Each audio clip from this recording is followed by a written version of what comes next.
caution tape up there. They'll be putting some barricades and fences around. We're not there yet, and I haven't done my pregame interview with an assistant coach yet, and I don't have my pregame shirt that they give me every year. And we haven't checked every box yet, but I feel like we're getting closer. And that's a very, very good thing. We're going to, in 15 minutes, talk with Kurt Weiler from Osceola. That's the rival site for Florida State. So we'll get another look in on the Florida State Seminoles here in 15 minutes. The Saints are down to 53. We'll talk about that a little bit at the end of this hour. I want to spend the top of the first hour, the first segment of the second hour at 2 o'clock on Garrett Nussmeier. I feel like we're talking a lot more about Jaden Daniels. I want to spend a little bit more time on Garrett Nussmeier. I went back and watched the Arkansas game again and have some thoughts on that.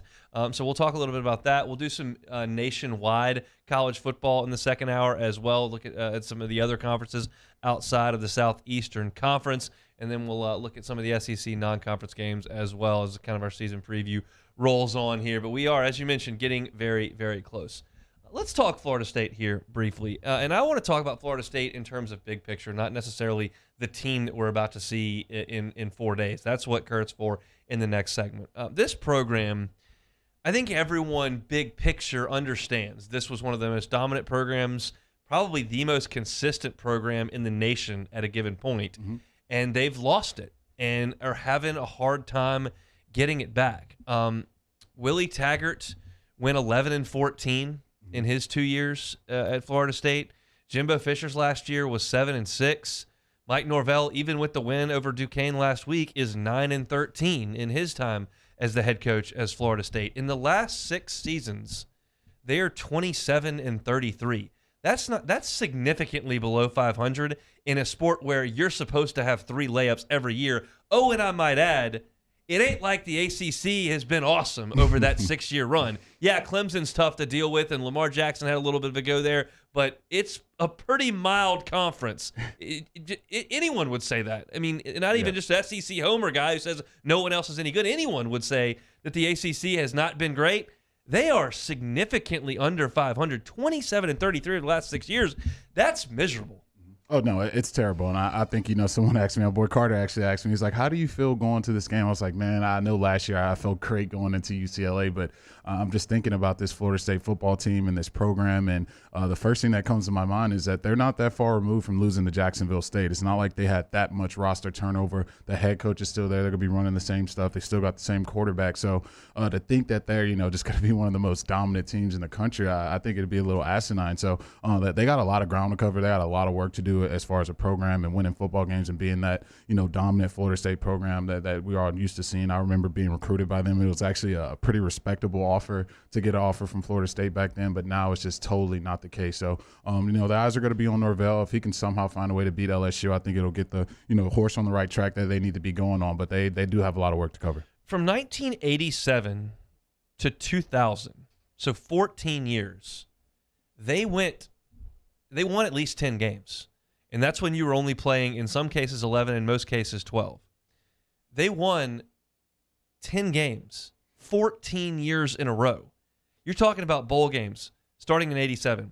Won the Fiesta Bowl, won the Sugar Bowl, won the Fiesta Bowl. I've never heard of the Blockbuster Bowl, but they went 10-2 and won the Blockbuster Bowl, won the Cotton Bowl, won the Orange Bowl, won the Orange Bowl, won the Sugar Bowl. That's consecutive. Won the Orange Bowl. They didn't lose any over that period of time. That's 10 years. They never lost a bowl game. Then they lost the Sugar Bowl, won the Sugar Bowl, lost the Fiesta Bowl, won the Sugar Bowl.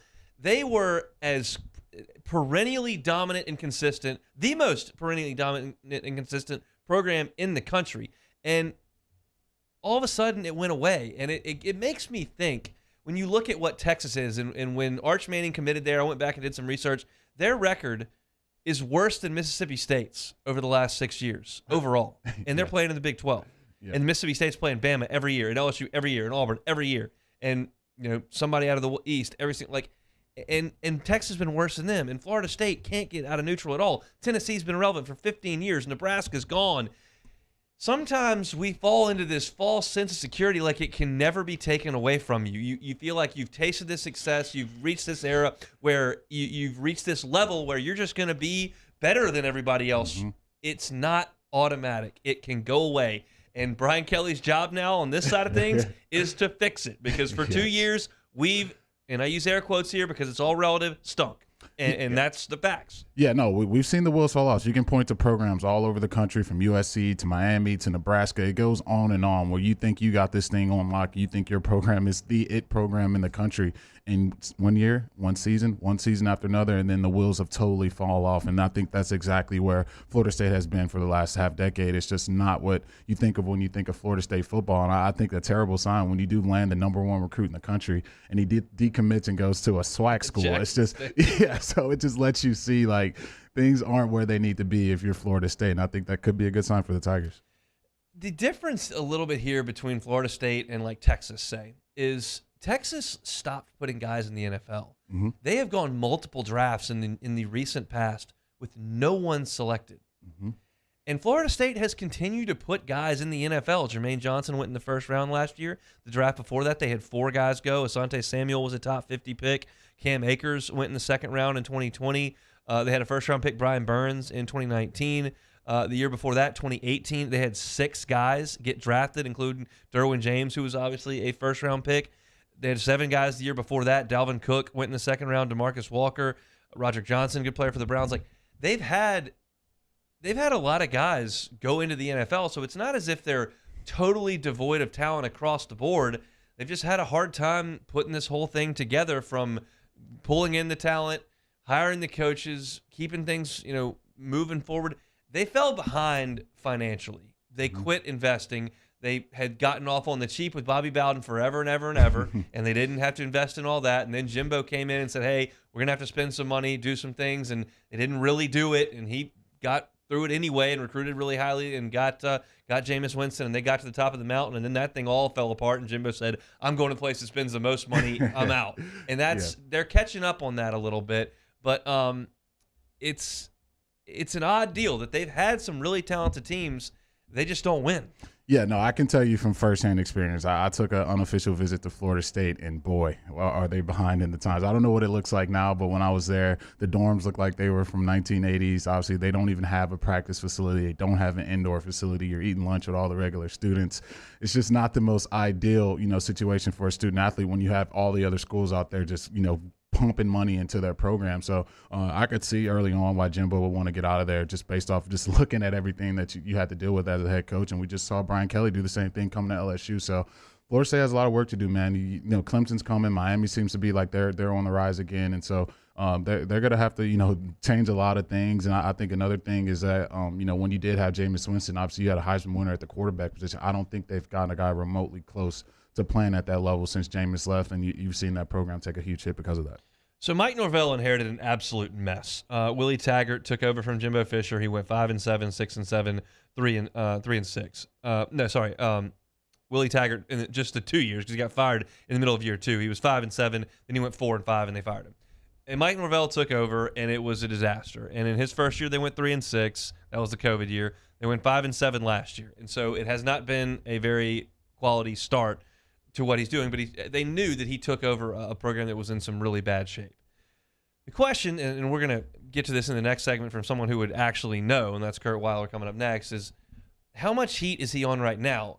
We know that the college football calendar does nothing but pump optimism throughout the summer and into fall camp. And when you play Duquesne, there's a lot of optimism, but you still got to play some really important games. And if all of a sudden Florida State is another 500 team, or, heaven forbid, under 500 again, is he in trouble? And there is no air of that, I think, around there right now, because there's such positivity about what they've been able to do in recruiting, and they feel like the roster is better this year than it has been in the last 3. The question is, do they get the results? And I wonder if we think that Mike Norvell's in the hot seat and how big a game this is for him.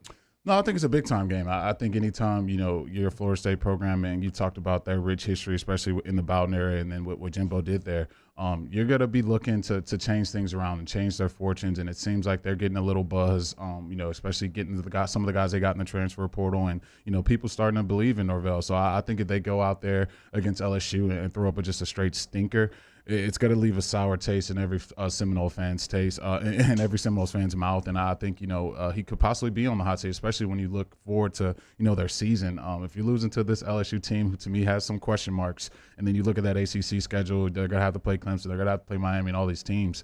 they could possibly have another 4 or 5 win season. And I think for Norvell, that could possibly put him on the hot seat. Feels like deja vu from last week, where I'm trying not to make every conversation we have about this game sound exactly like last year with UCLA. Mm-hmm. Well, Chip Kelly hadn't really gotten it going. They might be on the hot seat if they don't play well this year, and then all of a sudden here we go. And it just sounds exactly the same. Now it's different in the sense that LSU has a new staff this time. Well, a new head coach this time around. They had a new staff last year, but there's so much similarity between last year at this time and this year.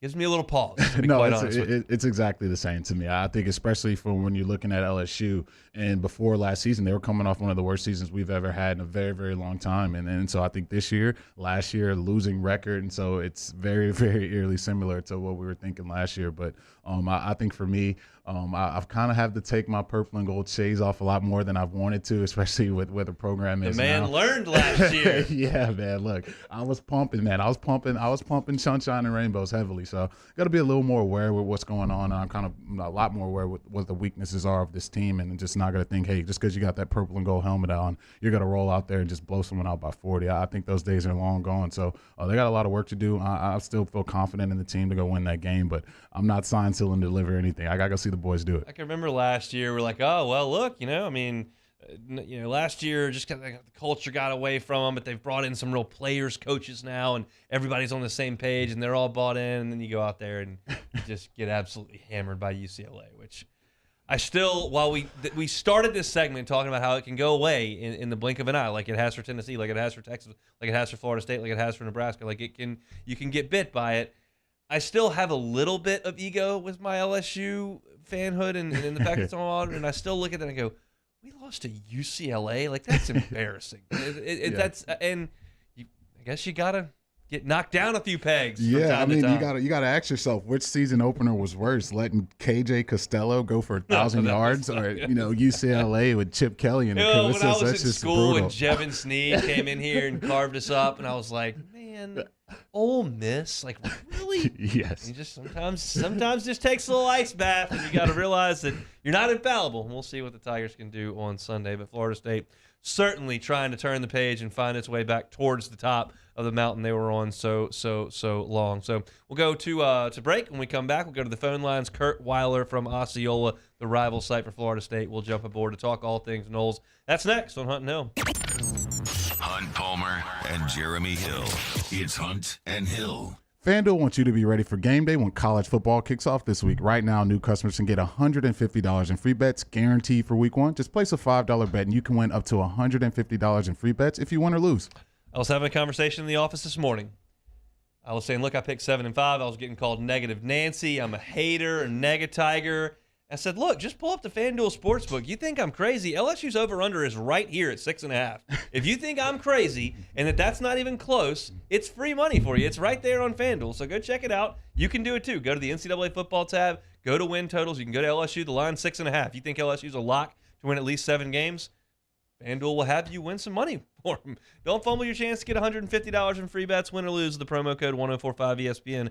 Make every moment more with FanDuel, the official sportsbook partner of the NFL. You must be 21 and present in Louisiana. First online real money wager only. $10 first deposit required. Bonus issued as non-withdrawable free bet. Expires 14 days after receipt. Restrictions apply. See terms at sportsbook.fanduel.com. Do something you know has a gambling problem and wants help? Call 1-877-770-STOP. Our listeners fire off their opinions on the jimsfirearms.net hotline at 499-1045. Keep listening for your next chance to shoot us your thoughts with the jimsfirearms.net hotline on 1045 ESPN Baton Rouge. At All-Star Toyota, you get it all. If you're in the market for an all-new Toyota vehicle, come see our friendly and knowledgeable sales team at All-Star Toyota.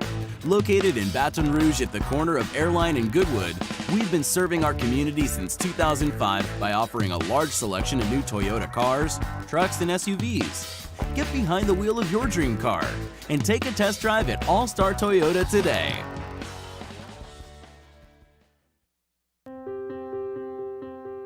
This isn't just another day. It's so much more. Kelly's life was put on hold when her auctioneer primary care doctor discovered a rare blood disorder. Her doctor connected her to an auctioneer care team of cancer, heart, and kidney specialists. With multiple primary care locations around Baton Rouge, same-day appointments, and online scheduling, we're relentless about keeping you healthy. Auctioneer Baton Rouge, innovating healthcare for Kelly.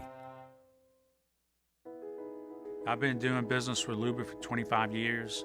They're dependable, trustworthy. It's just the attention to detail with our clients. Our folks have years and years of experience. They're highly trained professionals, but many companies have that asset. What I'd like to think makes Luba a bit different is that we use those talents in a way that truly is dedicated to serving the needs of the folks who depend on us. Oh, hey, what's up? It's Big D and Bubba, 100.7 The Tiger Morning Show. We'd love for you to join us every weekday, 4 a.m. till 9 a.m. Yeah, everything you want in a show. Country music. We got laughs. We got celebrity in-studio guests. We just need you. Join us every weekday morning, 4 a.m. to 9 a.m., right where it all started. That's right. Louisiana's country station, 100.7 The Tiger. ServiceMaster Elite create clean, disinfected work environments. As a local business, we take pride in serving the New Orleans and Baton Rouge areas. Our cleaning protocols follow CDC and OSHA standards for healthcare settings, offices, senior living, restaurants, and industrial plants. Contact ServiceMaster Elite to get your operation ready for reopening with germ disinfection cleaning. ServiceMaster Elite, the trusted choice in professional cleaning since 1996. It's no secret. The best oysters in Baton Rouge are at Jolie Pearl Oyster Bar. Enjoy mouth-watering South Louisiana flavor and oysters from all over the country. And don't forget our nightly drink specials.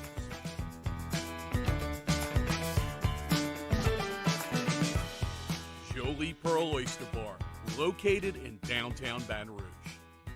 In the prep football season, and we get started at 6 with Louisiana Prep Preview, presented by the Baton Rouge Orthopedic Clinic. Catholic High and Our Lady of Good Counsel kick off at 7, immediately followed by the Lake Urgent Care Lake After Hours Louisiana Prep School Board Show. On YouTube, Your View and 104.5 ESPN Baton Rouge.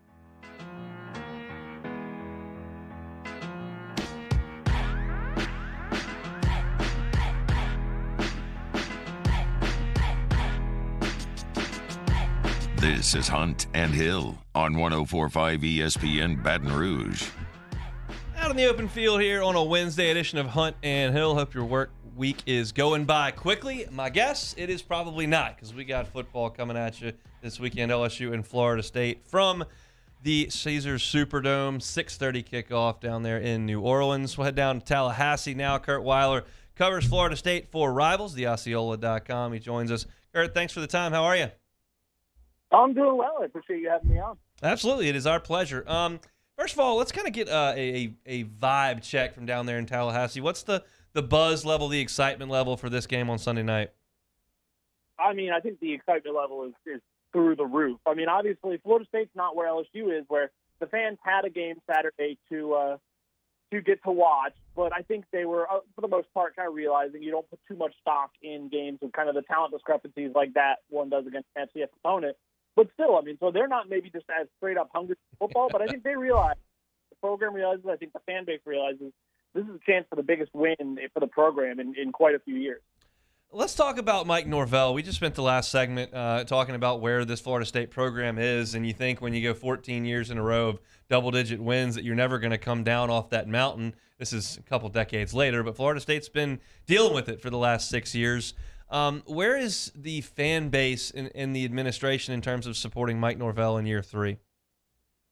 I think for the most part, they understood the situation he inherited and seen, I mean, both in terms of building the roster up and, I mean, winning some games they probably shouldn't have won through the first 2 years, that they've been patient with him. But I think this is kind of the year where, and I mean, Sunday would be a chance for kind of a win that would kind of really show, I think he could be the guy. I think there's been people that have kind of said, like, I can see the signs, but I think there have also been some worrying signs, and I think this is definitely a prove-it year for Mike Norvell. Chatting with Kurt Weiler of the Osceola.com, covers Florida State as a senior writer over there for Rivals. How bad was the weather when they were playing on Sunday? It's hard to tell on TV just how hard it's raining and how much that may impact the ball game. Yeah, I think it was raining a decent. I mean, I don't think it affected them a ton because they didn't throw the ball much. I think it was pretty intentional with the physical advantage they had. They were just going to run it a lot. But yeah, I mean, I think they I mean, that's funny. It was raining enough. I mean, and then the aftermath of the rain, the press box windows kind of fogged up on us, so we were watching probably more on TV than we could see through the windows themselves. But I mean, it was definitely. I mean, it delayed 90 minutes. I think it was raining some, especially in the first half, but it didn't seem to affect them whatsoever. I'm looking at a poll from SB Nation, and it has 87% of Florida State fans that think the team is going to win 7 games. If somehow Mike Norvell and the crew fall short of that, do you think the pitchforks are going to come out in Tallahassee? I think if they don't hit 7 wins, I think some people will be upset. I think if they don't hit 6, even more. I'm not convinced. I think so long as he gets, I don't want to put a number on it because you never know. Obviously, Florida State still has 2 more years, 2 more Januaries of paying Willie Taggart's buyout. So I'm not sure anything would happen unless it was a truly kind of like a disastrous season. But yeah, I think even though it's a tough schedule, I think a lot of people are thinking or are thinking that they should win at least 7 games when you look at the improved roster. The cover story on your site right now, exactly how much better is Florida State's offensive line? We're about to find out. Well, help us there. How much better is that offensive line that was certainly maligned a year ago, but the thought is the talent level is upgraded in the offseason? Yeah, I mean, it was somewhat maligned last year, I think it's fair to say, but it's definitely been trending in the right direction the last 2 seasons under Alex Atkins, who's now the offensive coordinator as well as the offensive line coach after Kenny Dillingham left this offseason to go to Oregon. And, yeah, I mean, they knowing how much of important it was, they're going to face quite a few. I mean, this is the first of a number of pretty good defensive fronts with Clemson, with NC State. They're going to face as the year goes on. And so I think, they added 10 guys in total. They brought in, I think, 6 freshmen, none of whom I think should have to play right away, but I think some have been impressive, and 4 transfers. They've really supplemented that room. I think transfers for kind of the entire right side of the line. They are without, I guess, one of the 2 guys who they thought might be the starting center coming into the preseason. The other guy didn't play. Maurice Smith didn't play against Duquesne. I think there's some optimism he may be able to play this weekend. I think that would make a difference. It's a deeper unit. I am curious to see how they'll handle. I mean, obviously a really good LSU defensive front, but I think the same could go the other way around. I think that could be very well where the game is won. I was really, really impressed with the backs that Florida State had on the field. Tell us about the 3 that we saw go over 100 yards and what this running game should look like when you step up in competition a little bit. Yeah, there was a program first. I mean, as many good running backs have come through Florida State. It was the first time 3 have ever run for 100 yards each in a game. And obviously, like I talked about the level of competition, I still don't think that entirely downplays. I mean, they have 3 guys who I think can all kind of be the big play backs. I think they all have different skill sets to the table. When you look at a guy like Trey Benson, who the fan base is kind of unsure of the take, he's a guy who transferred in from Oregon coming off a pretty severe knee injury 2 Decembers ago. And he pretty quickly this offseason showed he's healthy, and I think he can really help this unit. And then Trayshawn Ward is a former walk-on who I think got the first reps and is kind of the quote-unquote starter for whatever that's worth. But all 3 are going to get plenty of burn. And he's a guy who just continues to impress after kind of betting on himself being that walk-on originally. And then Lawrence Phillips is a guy who I think is poised to bounce back or could bounce back from a really strong true freshman season in 2020, battled some injuries last year. I mean, he talked about it. I think that's going to be a big part of this team this year. I think they would love to make it a big part of the game Saturday. It will come down to, you've been impressed with the whole, despite kind of the offensive line still building back, what they've been able to do for the run game the last 2 seasons. It'll be interesting to see. I mean, if they're able to run the ball, the holes won't be as big as they were this past Saturday, but if they're manageable, then that would be big for what FSU is trying to do offensively. Yeah, speaking of the run game, of course, I think every FSU fan would love if y'all rush for 400 yards a game, but I think that's going to be very unlikely. So I think that opens the door for Jordan Travis to have to make some big-time throws. How do you think he plays against LSU, and then how do you think the receivers they got in the transfer portal, attack this LSU secondary? Yeah, I mean, it's that to me. I mean, I think Jordan's going to have to make some kind of big-time throws. When you talk about that defensive line and how tough I'm sure they're going to make it in the run game at times, they're not just to be able to get what they want like they did Saturday. I think it's going to come down to, I think when you look at especially how he closed last season, and I think really how he's built off this offseason, you've really seen that growth as a passer. I think he had only ever had 2 200-yard passing games, which I know isn't that high, but it's kind of spoken to where he's come. But he's, I think, now 4 straight with Saturday, going for 200 yards in 4 straight games. We talked about the receiver room. That's, a big deal. And we'll see Johnny Wilson, I know, is the kind of the guy who stands out physically at 6'7", had a big 50-yard catch, and I think got his ankle rolled early in that Duquesne game. And so there are some questions. He's another one. We'll see if he's available. But even if he's not, a guy like Micah Pittman from Oregon is a slot-type receiver who I think they did well, and I think will do well at getting him the ball in space and letting him try and make some of those moves. I think Deuce Spann is an Illinois transfer who's really he's a converted quarterback. He's only played receiver 1 year at Illinois, came in those spring pretty raw, and has really developed at a surprising rate. And, made some plays. I think he got 3 catches Saturday, and I think will be a big part of the offense. He's kind of got speed like no one else. But it really does. The receivers getting open. Obviously, it'll be interesting to see that LSU secondary. There are a lot of guys with experience, not a lot of guys with experience together as a unit. So that's interesting to see how that plays out. But I think it does. I think Jordan being the guy this offseason definitely helps him with his confidence. And it's definitely, I think, time for him to kind of show what he can be. I think he is very confident in himself, and I think this is a moment where he can kind of show that. Where's the strength of this Florida State defense? It's a good question. So I would probably say interior of the defensive line. I think when you have 2 guys who are in their 5th year of college football, like Fabian Lovett and Robert Cooper, who both impressed, and I'd say both grown gradually. Neither of them made huge immediate impacts, but they've really grown into really good players, and I think have come back with a focus on kind of just doing what they can to boost their draft stock. I think you look there, plus they have some depth pieces behind them there I think are good. But I think linebackers can be too. I think even safety behind them. It feels like it's kind of down the middle of the defense. I think Tatum Bethune, a UCF linebacker transfer, was a big addition for them. He had 100 tackles last year for the Knights and had, I thought, a really good first game. He's just everything you want in a linebacker when it comes to instincts, when it comes to speed, closing ability, the hitting, the coverage. He really does it all. And then at safety, I think Jamie Robinson and Akeem Dent alongside him. Jamie Robinson's potential preseason. He was, I think, a preseason All-American, second team by the AP. Just a type of safety they can move around, do a lot of things with, and it's just a playmaker type, if you will. Kurt, I'd like to ask this question kind of as we finish things up here. If Florida State is down by a point with 3 seconds left and they tried out for a 45-yard field goal, how's Mike Norvell going to feel about that? So it's interesting. I think Ryan Fitzgerald, their kicker, is coming into, I guess, his 3rd year now. His 2nd year is kind of the full-time kicker. And, I think he had a breakout year. He hasn't, I would say, had the best preseason, but I think he would have reason to feel pretty good. Ryan, obviously, people remember maybe the missed kick in overtime that cost him last year against Notre Dame, but he also had a game-winning kick later in the year against Syracuse. So, he's done it before. It would I think he would be stressed. It's the real answer to that question, because regardless of how good you feel about your kicker in that moment, I can only imagine. Just everything you've done, and it's out of your hands. That's why I like to ask that question. Kurt, we really appreciate some time today. If you need some restaurant recommendations in New Orleans, you know where to find us. I just may take you up on that. I appreciate it. Kurt Weiler from the Osceola, Florida State's rival site, joining us here for a few minutes to talk about the Noles. We'll react to everything Kurt had to say there coming up next on Hunt and Hill. Hold down the middle of the day. This is Hunt and Hill.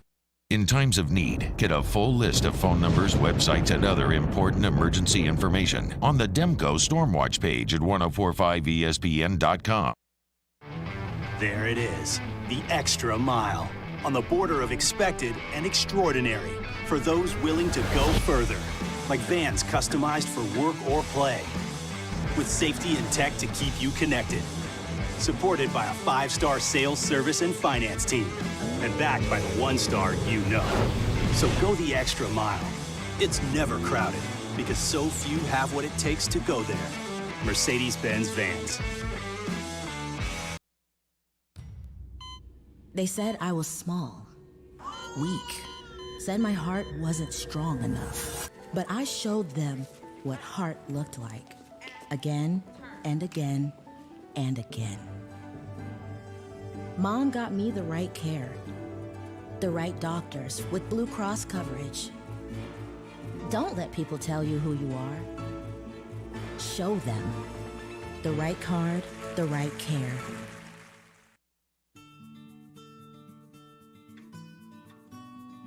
This is a house call. This is a follow-up appointment. This is a diabetes checkup. This isn't just more convenient care, it's more advanced care. This is innovating healthcare at Louisiana's #1 hospital, Auctioner. Eli's always been into grilling. It took us a while to see it, but the signs were there. What are you doing, Eli? I knew grilling was my thing. I have been talking about it throughout my career. Happy with the results? I am. Got the new grill from barbecueguys.com. It performed great.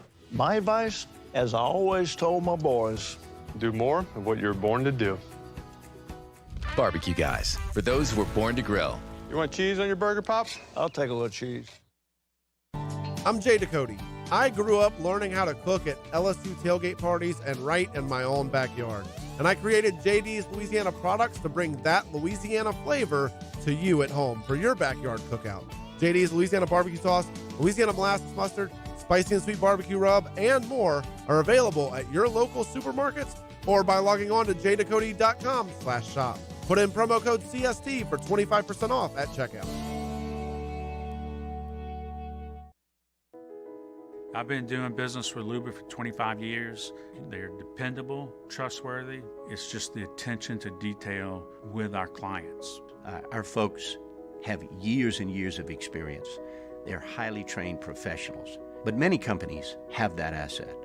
What I'd like to think makes Luba a bit different is that we use those talents in a way that truly is dedicated to serving the needs of the folks who depend on us. This summer, meet Acura's heroes of performance.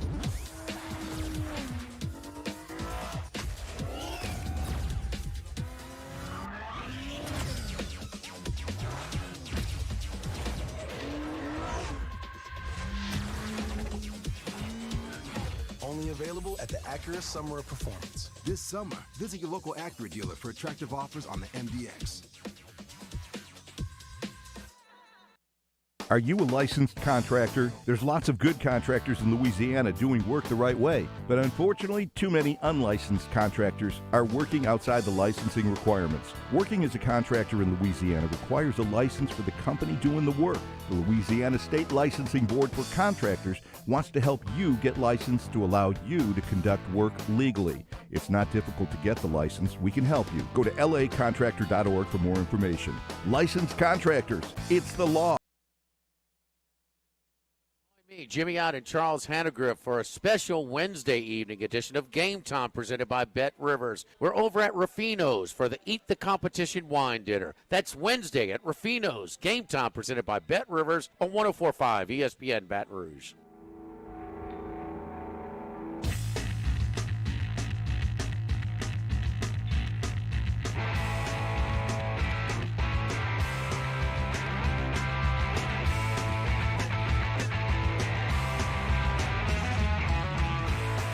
Hunt and Hill, 104.5 ESPN Baton Rouge. Just heard from Kurt Weiler, second Florida State beat writer we have had on. Brendan Sinone joined us last week, and right when Florida State started camp as well. I'm trying to get some perspective from that side, hearing some national thoughts as well. We heard Josh Pate kind of opine on what he thought about the matchup yesterday, and of course we talk a lot about it right here, guys that have a little bit of an LSU slant towards things as well. And the more I listen and the more I listen and the more I listen, and I watched a little bit and I've looked at stats and game notes and everything, my sense of Florida State right now is they're just solid team.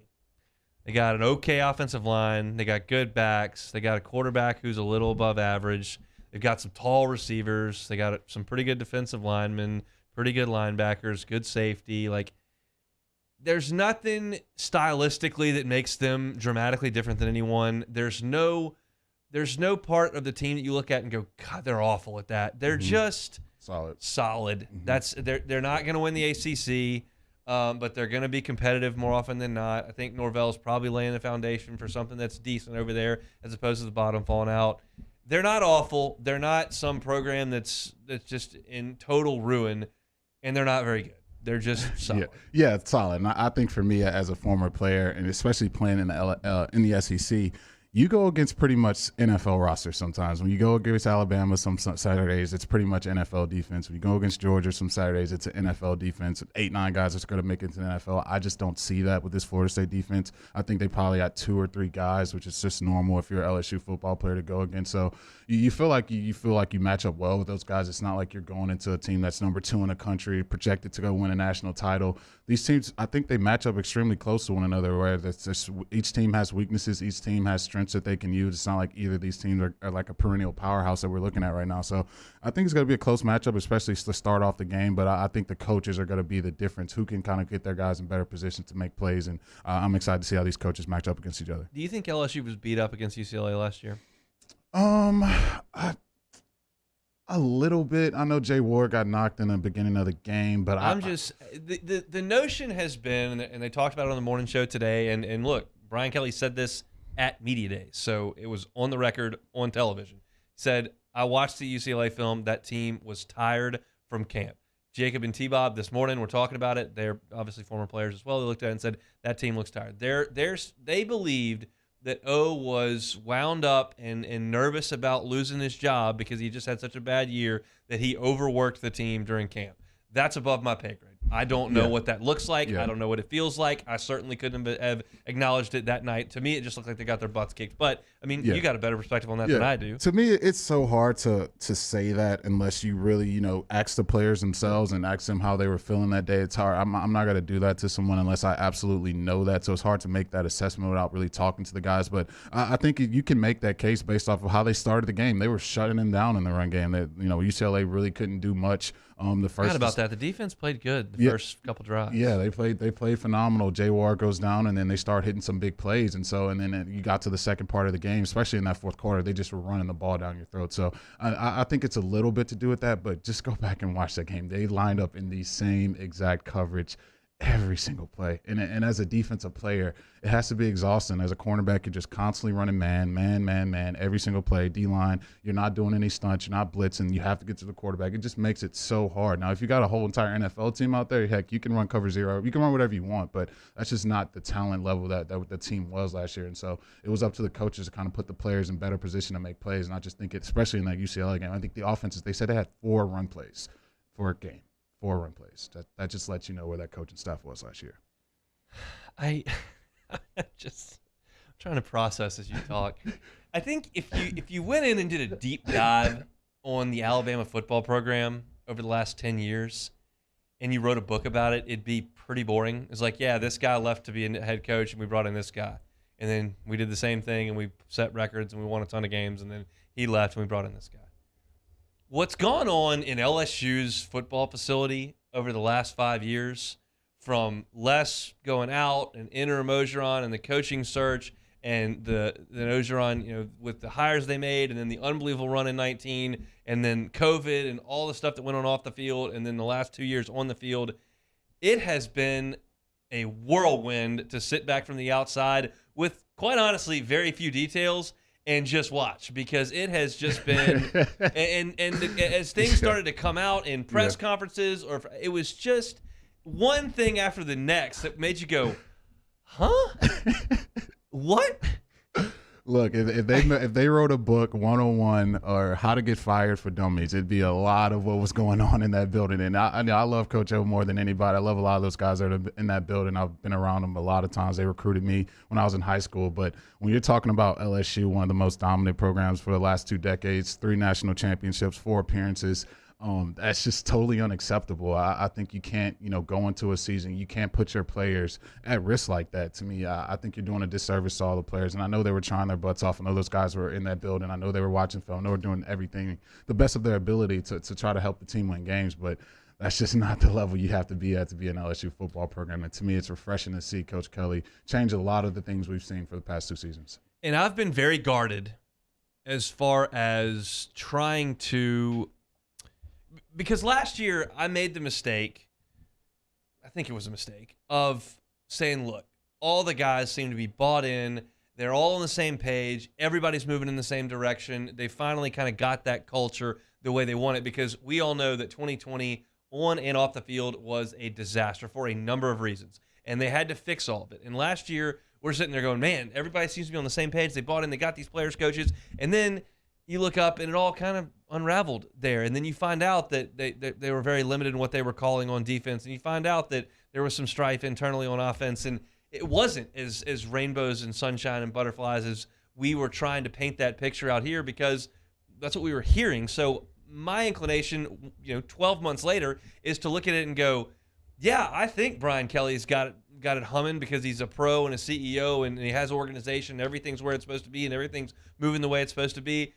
But I'm not in there, and I'm not going to lean on that. It may be the case, but I'm not going to sit here and talk to my audience and say, yeah, they got it all figured out now, because I was led to believe that last year based on what was said and kind of the things that I gleaned, and then all of a sudden you turned around and you were basically in the same place. Yeah, no, I think look, we started the show with that. I had to take my purple and gold shades off just because you got the helmet and you only got those purple and gold stripes on. You're not just going to run out there and trot out there and just destroy everyone. I think those days are gone. So I think I've said it time and time again. Coach Kelly has a ton of work to do. Even looking at the roster now, still depth issues, still a lot of things you want to do, and you still got to go out there and win games, and they haven't done a single game of that so far. So a lot of work to do for this team, but I'm encouraged, man. I think looking at the way they've changed things up, the way he's recruiting, the way he's attacked the transfer portal, I think things are definitely pointing in the right direction, especially with what us Tiger fans have watched the last 2 seasons. If you missed our interview at 1:15, it was with Kurt Weiler from the Florida State Rivals site, Osceola. He was good. Gave us a good insight as to what that town is like right now, where the program is under Mike Norvell, and what he saw last weekend, what he expects to see this coming weekend in New Orleans. If you missed it, catch it on demand, 1045ESPN.com, Apple Podcasts, Spotify, YouTube, where you can find all of that. When we come back, Saints cut their roster to 53. So did the rest of the NFL. There were a few sites that took those 53-man rosters and ran some metrics, and one of them about the Saints surprised me just a little bit. We'll close out hour number 1 with that next on Hunt and Hill. 1045 ESPN Baton Rouge with Hunt and Hill. Birthday party.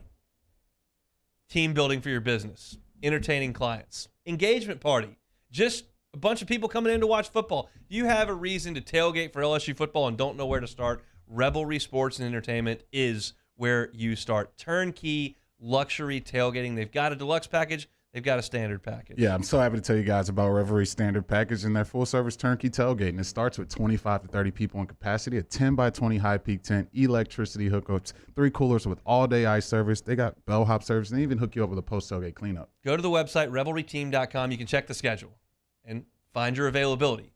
These can fill up. Get in there right now before the season starts and reserve your spot. It's right outside Patrick F. Taylor Hall, 3 blocks from Tiger Stadium, and as Jeremy said, they'll do it all for you. All you got to do is show up and enjoy the day of tailgating. RevelryTeam.com is the website, RevelryTeam.com. This week on DropBiscuit.com or wherever you listen to podcasts is our new series, Pops, the Louis Armstrong story. Pops is brought to you by New Orleans & Company. Check out NewOrleans.com and come visit New Orleans. Gulf Coast Office Products is a nationally recognized Savin office equipment dealer based right here in Louisiana. Over 100 employees strong, Gulf Coast has the boots on the ground to support all vertical markets, from education, engineering, legal, and finance. With the latest in office technology, from desktop to production segment units, Gulf Coast and Savin have the perfect fit for you. Call 225-756-2644. That's 756-2644 for Gulf Coast Office Products. At All-Star Toyota, you get it all. If you're in the market for an all-new Toyota vehicle, come see our friendly and knowledgeable sales team at All-Star Toyota. Located in Baton Rouge at the corner of Airline and Goodwood, we've been serving our community since 2005 by offering a large selection of new Toyota cars, trucks, and SUVs. Get behind the wheel of your dream car and take a test drive at All-Star Toyota today.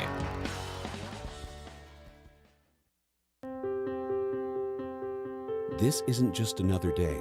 It's so much more. Kelly's life was put on hold when her auctioneer primary care doctor discovered a rare blood disorder. Her doctor connected her to an auctioneer care team of cancer, heart, and kidney specialists. With multiple primary care locations around Baton Rouge, same-day appointments, and online scheduling, we're relentless about keeping you healthy. Auctioneer Baton Rouge, innovating healthcare for Kelly. I've been doing business with Luba for 25 years. They're dependable, trustworthy. It's just the attention to detail with our clients. Our folks have years and years of experience. They're highly trained professionals. But many companies have that asset. What I'd like to think makes Luba a bit different is that we use those talents in a way that truly is dedicated to serving the needs of the folks who depend on us. Oh, hey, what's up? It's Big D and Bubba, 100.7 The Tiger Morning Show. We'd love for you to join us every weekday, 4 a.m. till 9 a.m. Yeah, everything you want in a show. Country music. We got laughs. We got celebrity in-studio guests. We just need you. Join us every weekday morning, 4 a.m. to 9 a.m., right where it all started. That's right. Louisiana's country station, 100.7 The Tiger. ServiceMaster Elite create clean, disinfected work environments. As a local business, we take pride in serving the New Orleans and Baton Rouge areas. Our cleaning protocols follow CDC and OSHA standards for healthcare settings, offices, senior living, restaurants, and industrial plants. Contact ServiceMaster Elite to get your operation ready for reopening with germ disinfection cleaning. ServiceMaster Elite, the trusted choice in professional cleaning since 1996. A doubleheader of college football on Saturday. First, the Georgia Bulldogs host the Oregon Ducks at 2:30 p.m. Then the Mississippi State Bulldogs host the Memphis Tigers at 6:30 p.m. right here on 104.5 ESPN Baton Rouge.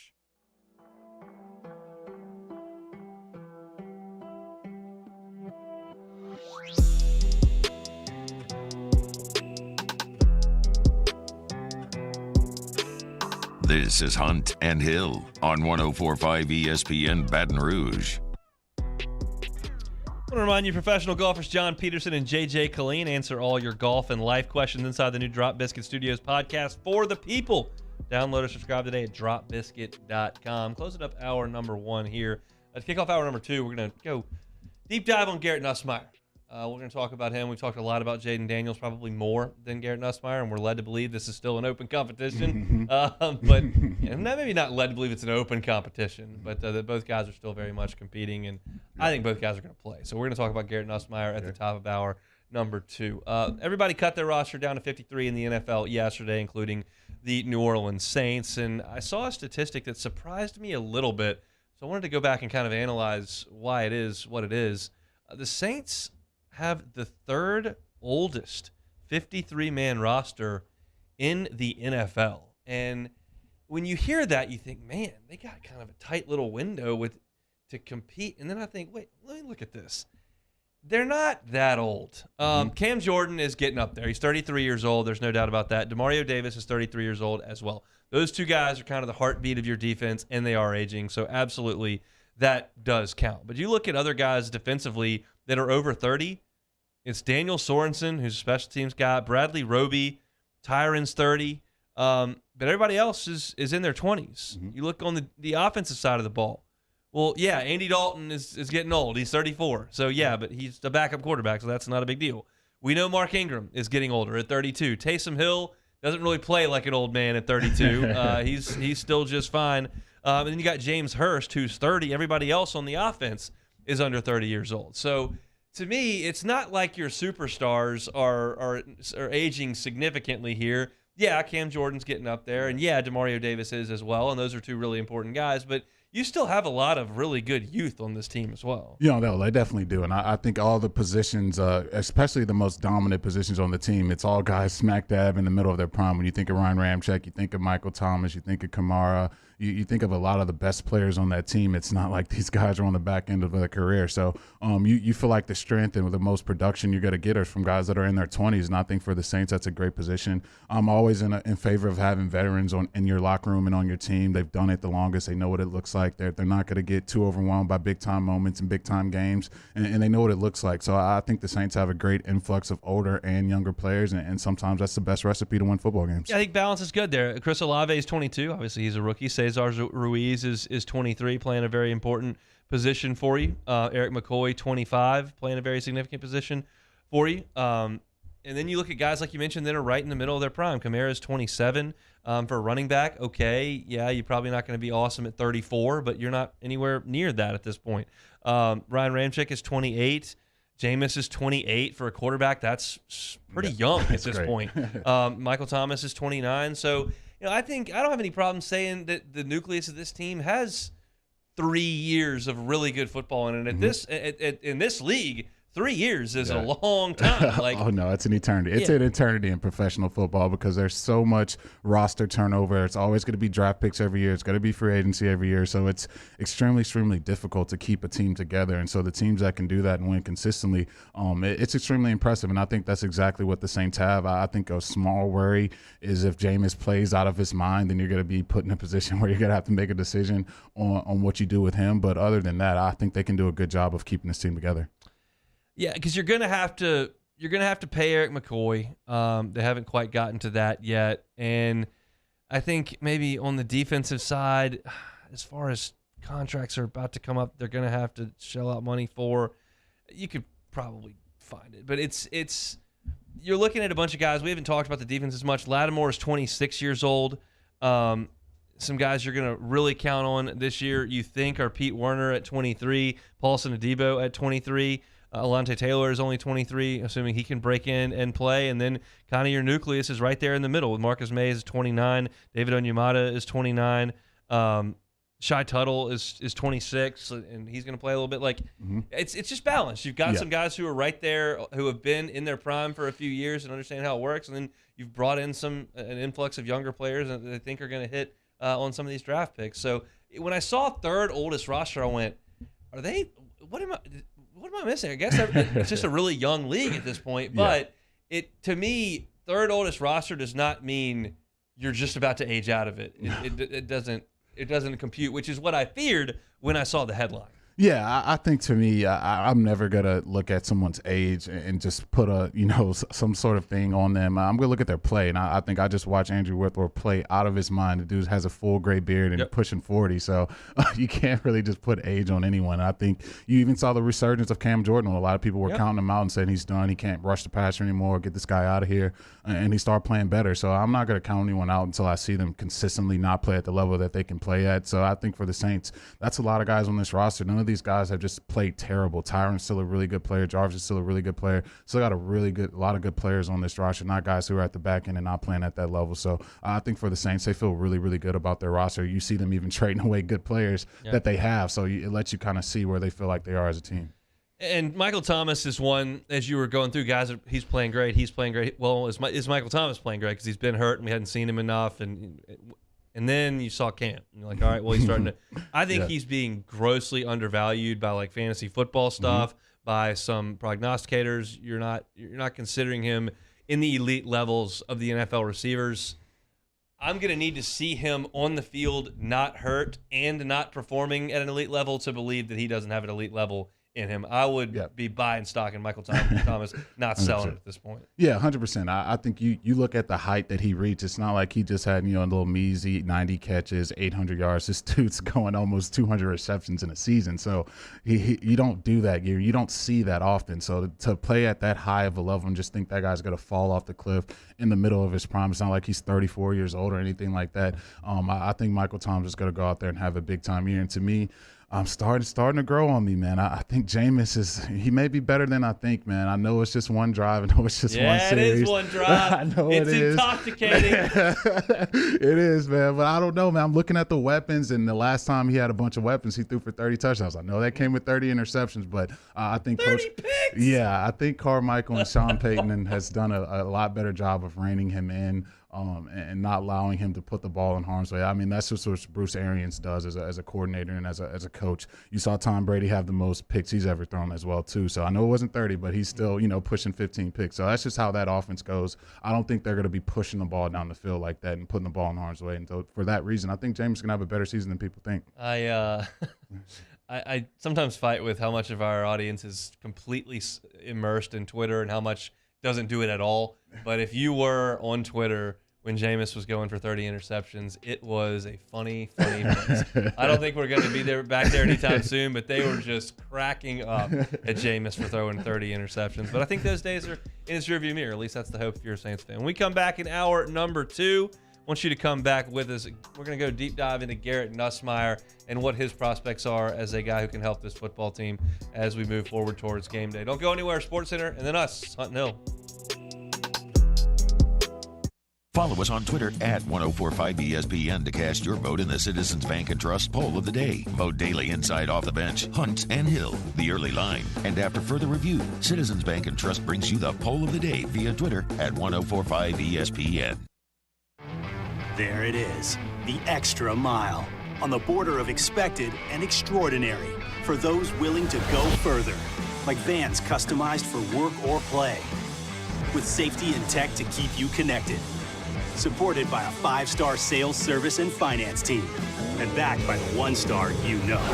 So go the extra mile. It's never crowded because so few have what it takes to go there. Mercedes-Benz Vans. It's no secret. The best oysters in Baton Rouge are at Jolie Pearl Oyster Bar. Enjoy mouth-watering South Louisiana flavor and oysters from all over the country. And don't forget our nightly drink specials.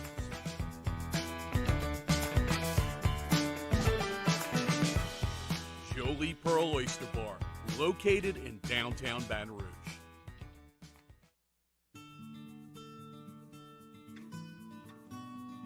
This is a house call. This is a follow-up appointment. This is a diabetes checkup. This isn't just more convenient care, it's more advanced care. This is innovating healthcare at Louisiana's #1 hospital, Ochsner. Eli's always been into grilling. It took us a while to see it, but the signs were there. What are you doing, Eli? I knew grilling was my thing. I have been talking about it throughout my career. Happy with the results?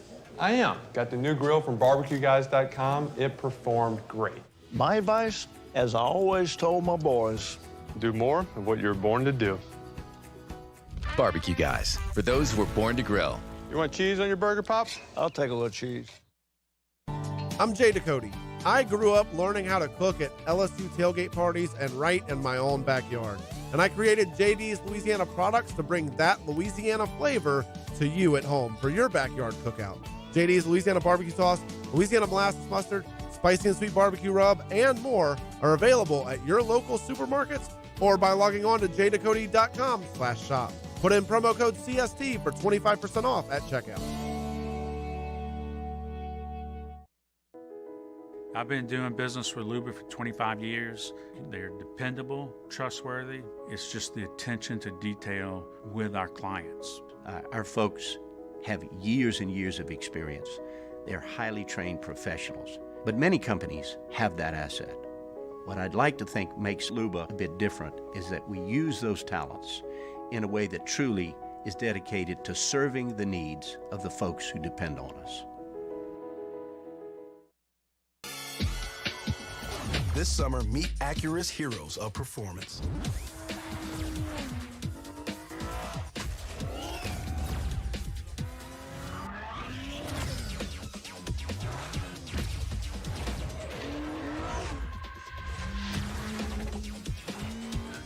Only available at the Acura Summer of Performance. This summer, visit your local Acura dealer for attractive offers on the MDX. Gulf Coast Bank and Trust is giving our customers the power to bank anywhere, anytime during this challenging event. And we're right there with you. Our mobile banking app is a smart way to manage your money and time. Gulf Coast Bank and Trust, the bank that cares about you.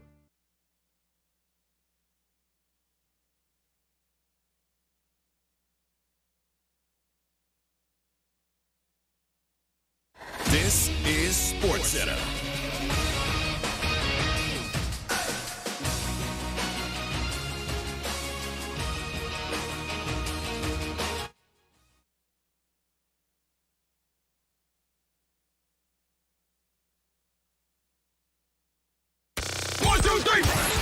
Hunt and Hill. Hunt Palmer, Jeremy Hill, holding down the middle of the day. Live from the Mercedes-Benz of Baton Rouge studio, it's Hunt and Hill. Now on 104.5 ESPN Baton Rouge.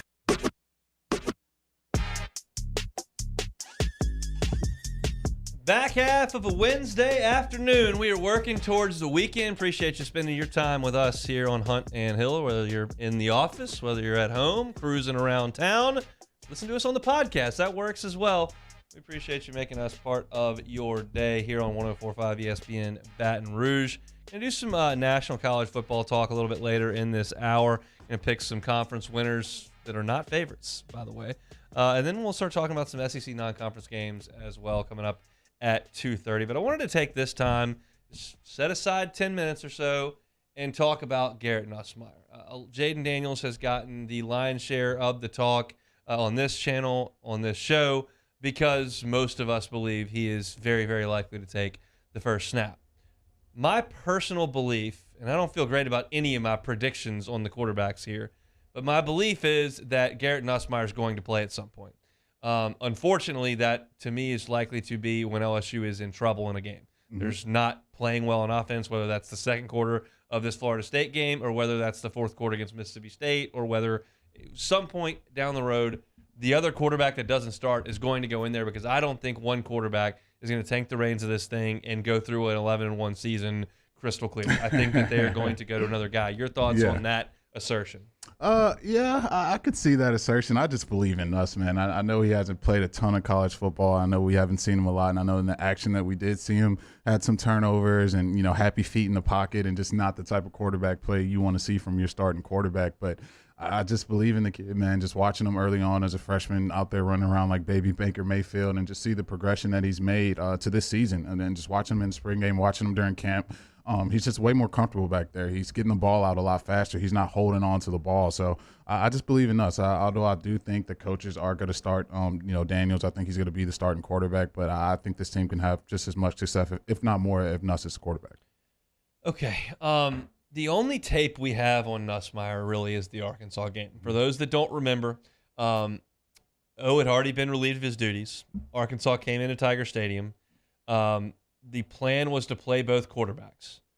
Max Johnson took the first series and the second series. LSU punted both times.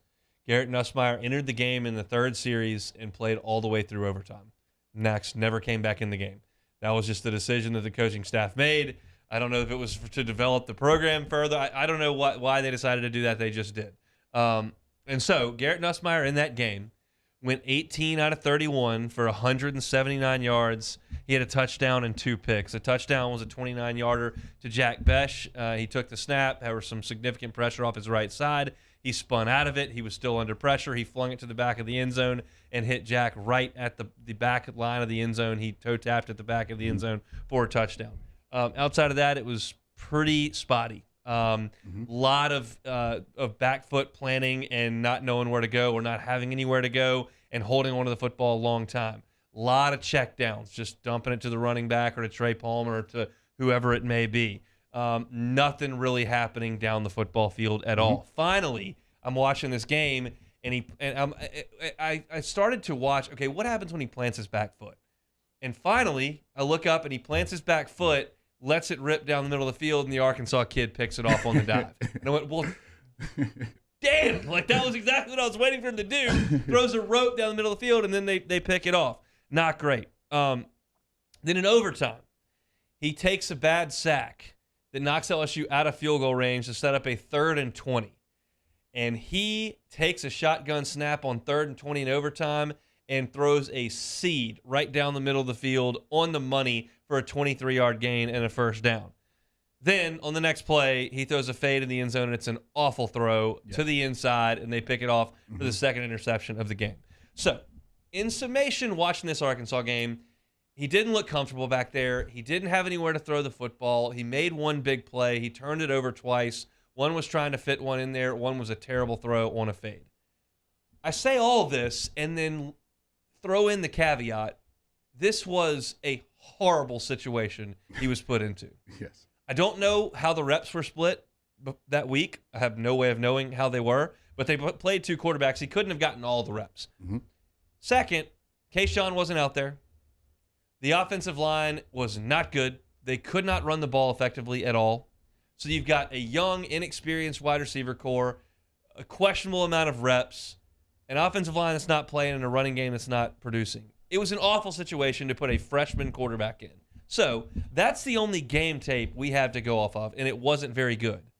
But it was an all-time crappy situation for him to be in. What were your memories of that game? Yeah, no, that's why I don't really talk about that game much, especially when it comes to Garrett Nussmeier. I think you and I both know the history of LSU quarterbacks and just how rare it is for a freshman to come into this program and have success. Not saying that it's an outlier in college football that freshman QBs can't play, but we haven't seen that here at LSU. And I think you pair that with what the play calling looked like last year. Even like Max Johnson in that game. Max was holding the ball for forever. Yep. He took some sacks. It just wasn't, I think anyone put in that situation, it just wasn't going to look well. And then you take away a guy's number one receiver, it's going to make it extremely, extremely difficult. And I think to me also, you got to give Arkansas a lot more credit. That was a good team in the SEC last season. It wasn't like it was the typical Arkansas we've known for over the years that you just got to walk over. So it was definitely a competitive opponent that you as a freshman quarterback are trying to go out there to win. And it's not like Arkansas just ran them off the field and Garrett gave them no chance to win. So I think what you were asking of a freshman quarterback in that situation, it's not like he's been the starter all year and getting reps with the ones. I was good with it. I think for me, you're going to have growing pains as a freshman, and you saw that on full display with Garrett. But I think the leap he's made from that point to where he is now, I just believe in his progression going forward. I love the arm talent. You said it. You've seen him rip lasers, and I think with the receivers he has, I think he can do that at a lot higher clip this season. That Arkansas defense was very old and has a great coordinator in Barry Odom, and they played a really good game of defense in that game. So there's a narrative out there. I don't know how strong. Certainly was in his early time here in Baton Rouge, that he's just a gunslinger who's a turnover waiting to happen. And if you look at the statistics from that game, you go, oh, he threw 2 picks. One of them was trying to fit one in there. It was a really good play by the DB. He caught it on the dive. And the second interception was not a gunslinger trying to make a play. They called a fade, and he kind of made a bad throw. But he did not put the ball in harm's way a bunch of times in that Arkansas game. If anything, he held it too long sometimes and checked it down too often because that was all that was there. This narrative came because in the spring game that he played in as an early enrollee where he'd just been on campus for a couple of months, he was throwing it all over the place. Well, who cares? It's the spring game, and you're not going to play anyway. You got Miles Brennan out there, and you got Max Johnson out there, and you're just the kid who just showed up. Go sling it around a little bit. That's fine. I don't think that narrative plays anymore with him. I think that he's probably confident and he's got a good arm.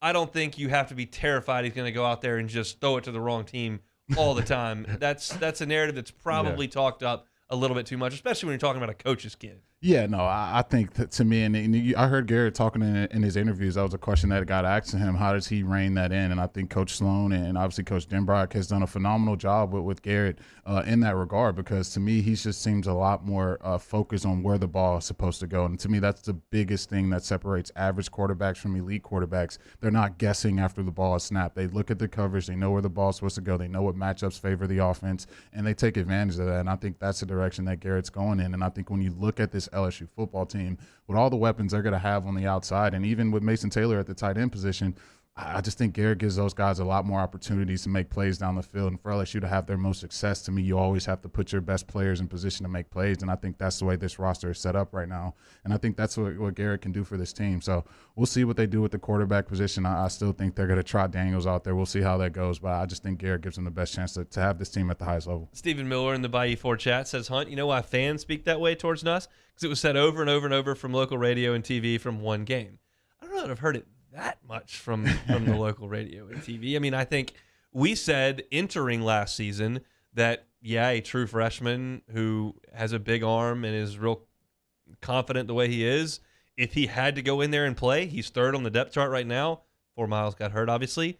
He might have some turnover issues because you would think he'd be more prone to try to make a play than to make sure he didn't make a mistake, because that's kind of the demeanor he holds himself with. But I don't think, since he's gone out there, that's been too much overwhelming on our side of things. Yeah, no, I don't think so. I think we all know just how much, it is difficult to play quarterback in the SEC in a nutshell, but do that as a freshman who hasn't been really getting the number one reps all year. So I haven't heard it. Everyone knows I've been singing the praises of Garrett Nussmeier this entire offseason. So you definitely haven't been hearing that from me. But, I could see where people can get that narrative that, Garrett's going to be a gunslinger that turns the ball over. I just think he's educated and graduated from those days, and I think he's a lot better quarterback today.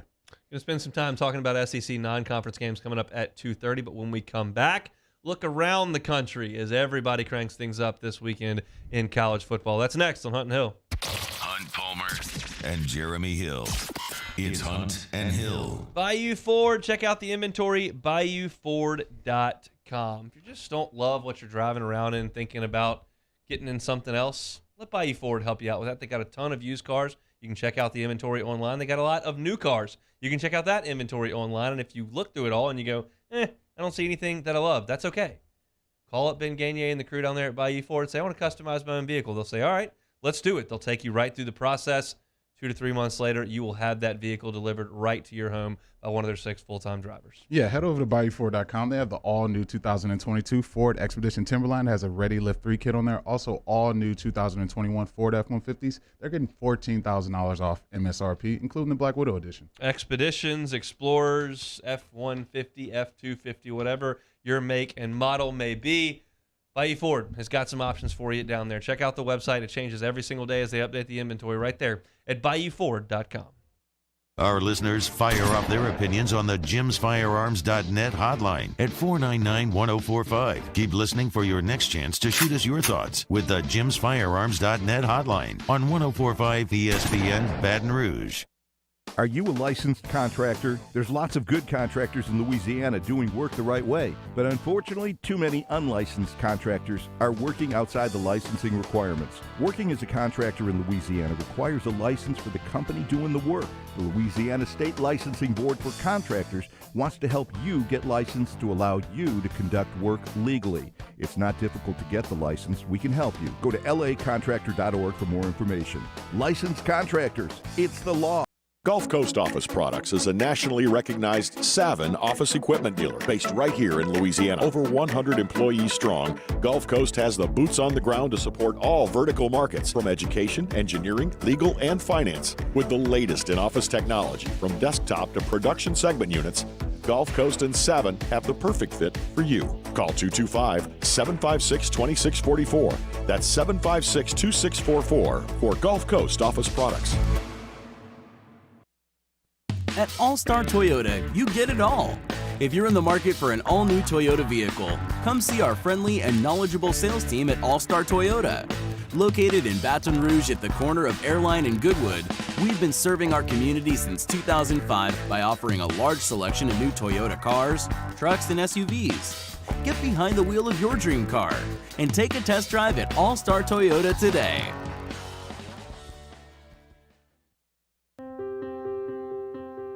This isn't just another day, it's so much more. Kelly's life was put on hold when her auctioneer primary care doctor discovered a rare blood disorder. Her doctor connected her to an auctioneer care team of cancer, heart, and kidney specialists.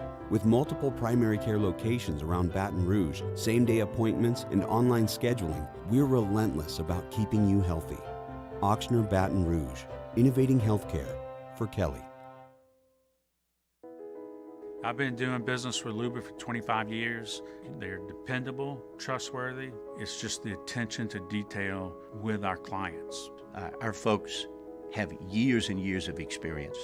They're highly trained professionals. But many companies have that asset. What I'd like to think makes Luba a bit different is that we use those talents in a way that truly is dedicated to serving the needs of the folks who depend on us. Oh, hey, what's up? It's Big D and Bubba, 100.7 The Tiger Morning Show. We'd love for you to join us every weekday, 4 a.m. till 9 a.m. Yeah, everything you want in a show. Country music. We got laughs. We got celebrity in-studio guests. We just need you. Join us every weekday morning, 4 a.m. to 9 a.m., right where it all started. That's right. Louisiana's country station, 100.7 The Tiger. Moscona inviting you to join us for Wednesday's Hump Day AFR presented by Pluckers. Russ Mitchell returns. We'll kick tires, light fires, and talk college football. Join us 3 to 6. 104.5 ESPN Baton Rouge.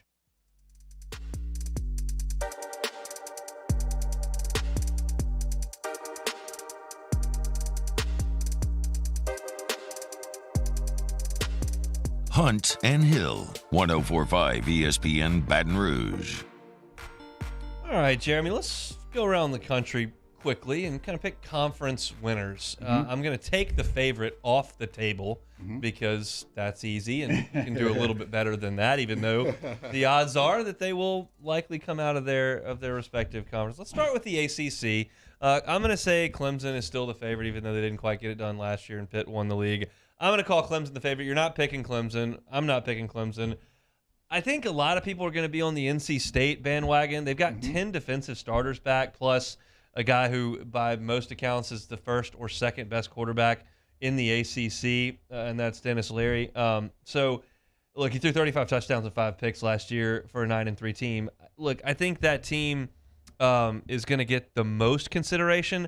I'm going to go with Miami because I think Tyler Van Dyke is the best quarterback in that league, in my opinion. There are some issues with Miami that they have some depth issues for sure, but they've got a really good quarterback, and I'm just going to ride that as opposed to 10 NC State defenders coming back if I have to, and that's what I'm going to hang my hat on. Miami, just based on nothing but historical bias, has to be better than North Carolina State. Look, I went with Miami as well for a slightly different route. This is a joke, by the way. I'm going with Mr. 8 Hats, Trevante Citizen himself. Well, he's out for the year, so that's why I said I'm joking. But no, I think I had Miami as well. I think with Crystal Ball's building, like you said, the quarterback position, and Clemson, man, I know they had a kind of a step back from what they're used to, and so if there's any chinks in that armor, I think right now would be the time to attack it, especially with what they have at quarterback. I know they're getting a lot of buzz from the freshmen, but I think they're going to try DJU out there, and so I think with the way he played last year, it creates an opportunity for teams to take a chunk out of that. And so could we see it? I sure hope so, because I need Miami to have a pulse when they play Texas A&M. So yeah, I'm going with Miami. Look, Miami, I don't think Florida State's going to be one of the biggest games they play all year, but they do have them in November 5th in Miami. They're at Clemson November the 19th, and they're home for Pittsburgh to close it out. So some of the better teams in their schedule, specifically Clemson and Pittsburgh towards the end there. I'm still going to take Miami to win the ACC if Clemson's not going to do it. So that's where I will stay. Let's go out west to the Pac-12. I'm going to take Utah off the board. Everybody seems to be picking them. We'll hear more about them coming up tomorrow and Friday as they head to the Swamp this weekend. But look, this is probably significantly biased, but give me UCLA. DTR is back. Zach Charbonnet's back. They got 3 starters on the offensive line back. Look, the whole defense is basically gone, which is not great. But the schedule's better than the roster. They play Utah and USC at home.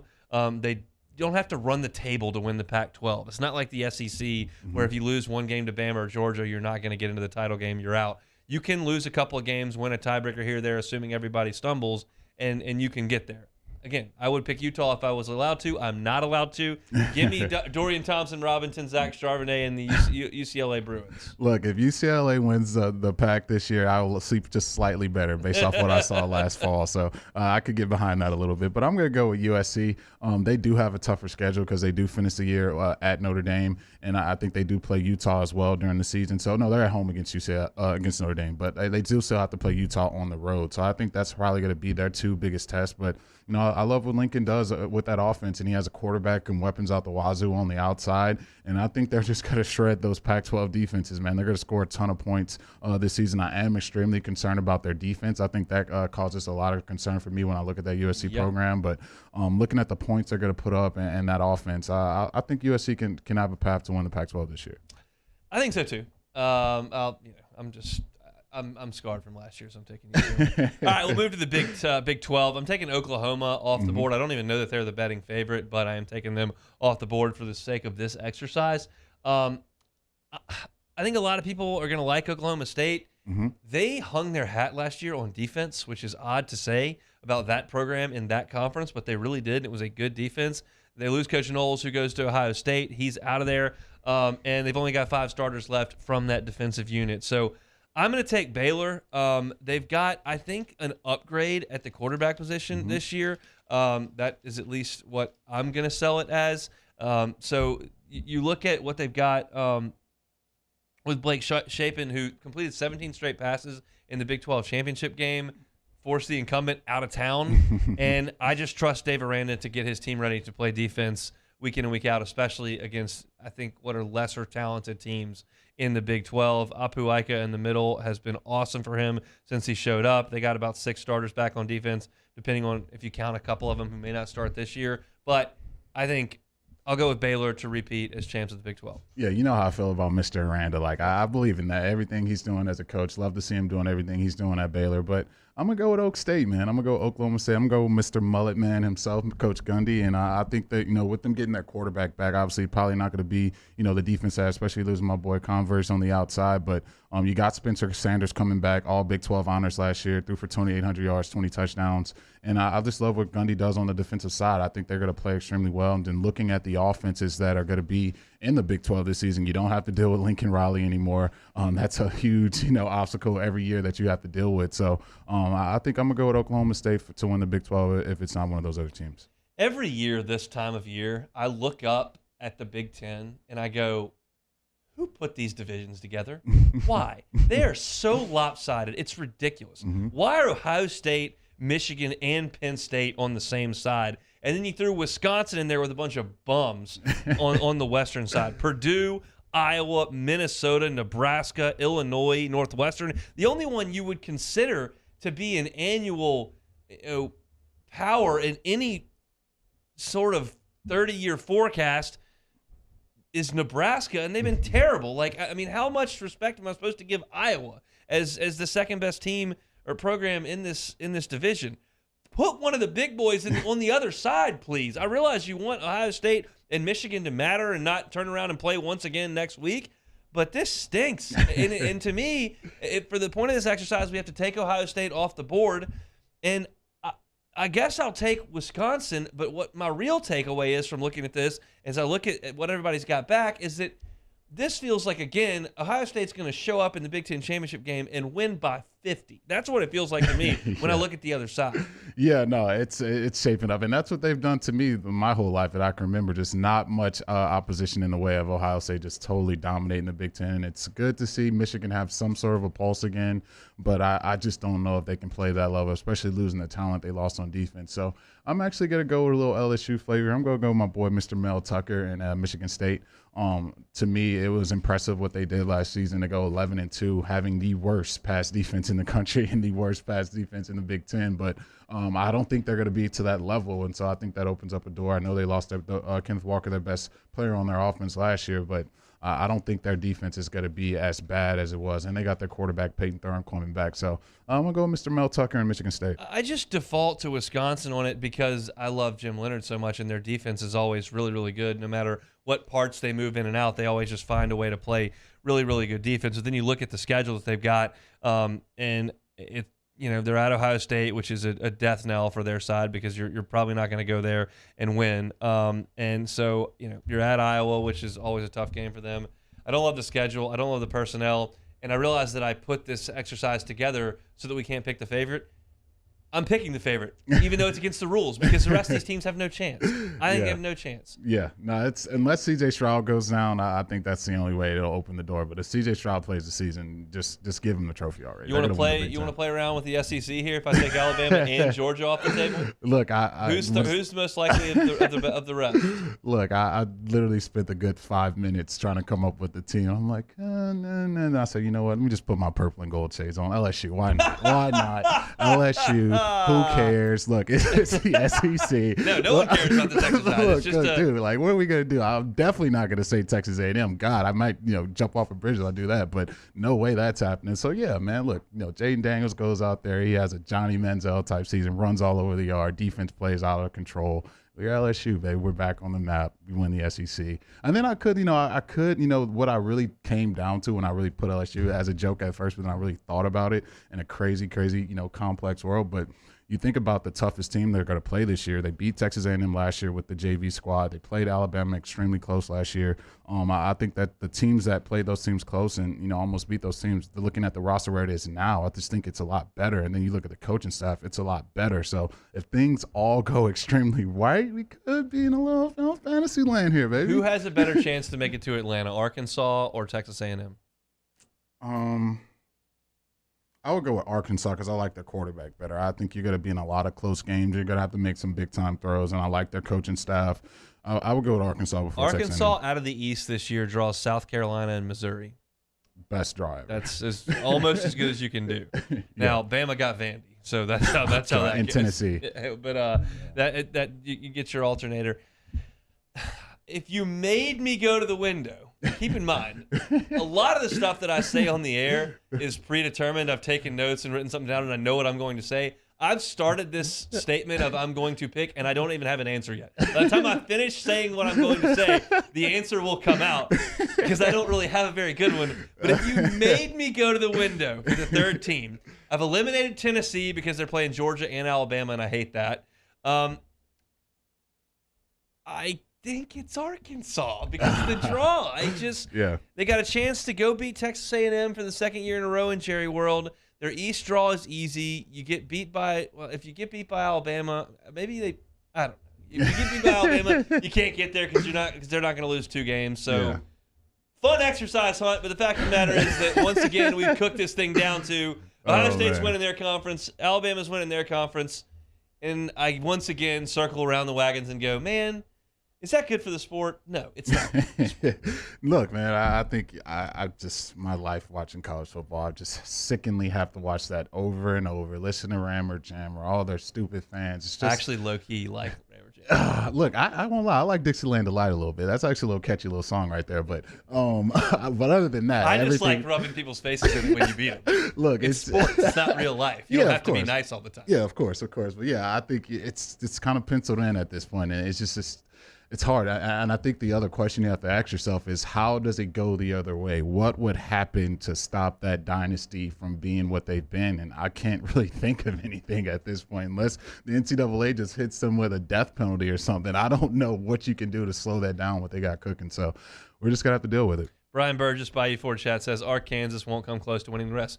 West. That's correct, Brian. But that's, the point of this exercise is to try to think outside the box, see what we can get. And the problem is when I try to get outside the box in the Big Ten and the SEC, I just get shoved back in the box and it gets duct taped over and I'm stuck in the box. I can't get out of the box. There is no thinking outside the box. So that's my thoughts on that. All right, I got 2 questions for Jeremy in the next segment. One, what is if you could get 1 free ticket to watch a non-conference SEC game this year, what would it be? If you got 1 free ticket to watch an SEC game this year, what would it be? We'll get Jeremy's thoughts and mine when we come back on Hunt and Hill. 104.5 ESPN Baton Rouge with Hunt and Hill. In times of need, get a full list of phone numbers, websites, and other important emergency information on the Demco Stormwatch page at 1045ESPN.com. When I was a boy, I spent my days climbing trees, catching fish. Barefoot in the river I walked, listening to crickets, counting stars. This was home. After my stroke, I wondered if I'd make it back to the people and places I love. But I got the right doctors with Blue Cross coverage. Your card matters. Your home does too.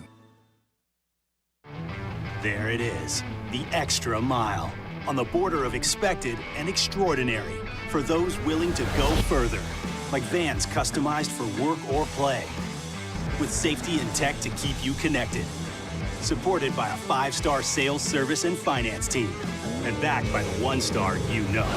So go the extra mile. It's never crowded, because so few have what it takes to go there. Mercedes-Benz vans. ServiceMaster Elite create clean, disinfected work environments. As a local business, we take pride in serving the New Orleans and Baton Rouge areas. Our cleaning protocols follow CDC and OSHA standards for healthcare settings, offices, senior living, restaurants, and industrial plants. Contact ServiceMaster Elite to get your operation ready for reopening with germ disinfection cleaning. ServiceMaster Elite, the trusted choice in professional cleaning since 1996. It's no secret. The best oysters in Baton Rouge are at Jolie Pearl Oyster Bar. Enjoy mouth-watering South Louisiana flavor and oysters from all over the country. And don't forget our nightly drink specials.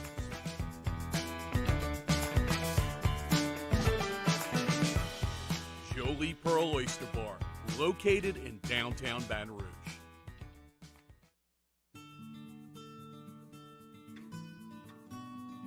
This is a house call.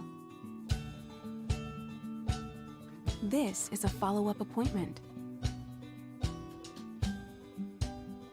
This is a diabetes checkup.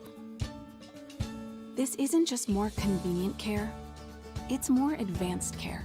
This is innovating healthcare at Louisiana's #1 hospital, Auctioner. Eli's always been into grilling. It took us a while to see it, but the signs were there. What are you doing, Eli? I knew grilling was my thing. I have been talking about it throughout my career. Happy with the results? I am. Got the new grill from barbecueguys.com. It performed great. My advice, as I always told my boys, do more of what you're born to do. Barbecue Guys, for those who were born to grill. You want cheese on your burger, Pops? I'll take a little cheese. I'm Jay Ducote. I grew up learning how to cook at LSU tailgate parties and right in my own backyard. And I created JD's Louisiana products to bring that Louisiana flavor to you at home for your backyard cookout. JD's Louisiana barbecue sauce, Louisiana molasses mustard, spicy and sweet barbecue rub, and more are available at your local supermarkets or by logging on to jducote.com/shop. Put in promo code CST for 25% off at checkout. I've been doing business with Luba for 25 years. They're dependable, trustworthy. It's just the attention to detail with our clients. Our folks have years and years of experience. They're highly trained professionals, but many companies have that asset. What I'd like to think makes Luba a bit different is that we use those talents in a way that truly is dedicated to me, Jimmy Ott and Charles Hannegriff for a special Wednesday evening edition of Game Time presented by Bet Rivers. We're over at Ruffino's for the Eat the Competition wine dinner. That's Wednesday at Ruffino's. Game Time presented by Bet Rivers on 104.5 ESPN Baton Rouge.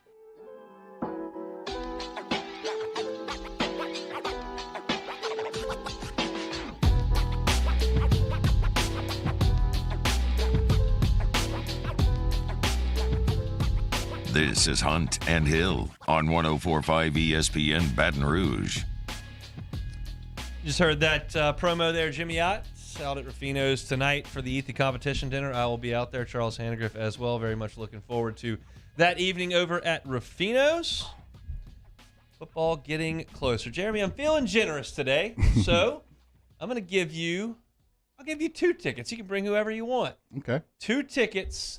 45-yard line, about 20 rows up to any Southeastern Conference non-conference game this year. Can be on campus somewhere, can be neutral site. Any SEC game, non-conference game. Which game would you go see? Which game tickles your fancy the most? I'm going to go with what I think my boy T-Bob said is the best SEC experience, which I just think still is blasphemy today. How could you dare do that to Tiger Stadium? But we're going to go to the Swamp, man. I'm going to check out Napier, man. I'm going to have to get with Hanny about this and check and make sure it's okay. Pushing Napier? Yeah, I'm not sure about that, but no, I'm going to check out that Utah-Florida game for a lot of reasons. I want to see Utah, start the Napier era off with a big bump in the road. I think that'll be great for me and my, for what I'm going to think about this Florida program going forward. I don't need them, coming into Louisiana, still in recruits, and so the best way to stop that from happening is lose a bunch of football games and don't really have any momentum. So I'm gonna go to the Swamp, check that out, check Utah out, see if all the buzz about them winning the Pac-12 is real, and hopefully get that Napier area off to a bad start. You're going to catch some good football there because I think Utah's got a really good team. I think Florida will play really hard. I think the environment will be very good. The town of Gainesville stinks, and that will not be fun for you to go to, but the football will be good. The actual answer to this question, if you were giving me a ticket, is Hawaii hosting Vanderbilt. That game's over, so I don't get to go to Hawaii. But if you give me a ticket to a non-conference game, I am going to head to College Station and see Miami and Texas A&M. I am far too hopeful that Miami has the chops to go in there and win. I realize it's year one under Cristobal. I realize there's some transformation going on in there, but they've got the quarterback, and they do have some talent. It's not like Miami fell flat on their faces last year. They were a functional football team last year, so it's not a total rebuild like a lot of people are calling what is going on here in Baton Rouge, and maybe even to an extent what's going on at Florida. I think it is what's going on at Florida. Miami is not necessarily in that situation. They're picked to win the Coastal by a lot of people, and I think they can do it. It's going to be a really, really tough environment for them to go in there and win. I think A&M is better than them, and I think A&M will win the game. But I've talked myself into the fact that Miami can go over there and do it. So that would be the one that I would go to.